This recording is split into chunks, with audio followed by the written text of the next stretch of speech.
Grieving families gather around wooden coffins while relatives dig a mass grave to bury their dead.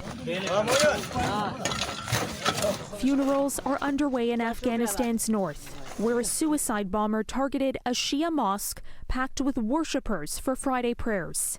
It was the third deadly attack in just a few days, and by far the worst.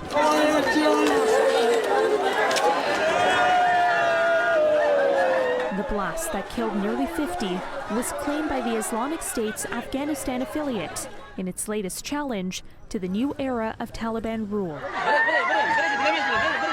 Threats from ISIS-K militants have been mounting, but even as the Taliban struggle to contain internal terrorism, they reportedly won't work with the U.S. to suppress extremist groups inside their borders. A Taliban spokesman told the Associated Press there would be no cooperation with Washington on containing the increasingly active Islamic State group in Afghanistan. The comments were made as the two sides head to the negotiating table for the first time since American forces left the country just over a month ago.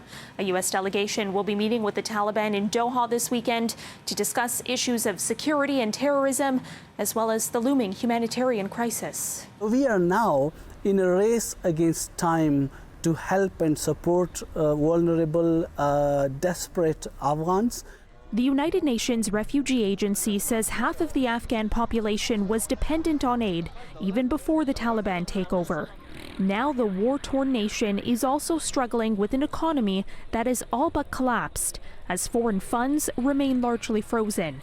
The UN has said Afghanistan urgently needs $600 million in humanitarian assistance. Another humanitarian tragedy should be avoided at all costs. UN agencies have also been engaging with the Taliban. A key issue for them is ensuring that female staff can get back to work in all parts of the country. Meantime, Washington is stressing its talks do not mean that it now recognizes the Taliban, saying that legitimacy must be earned through its actions.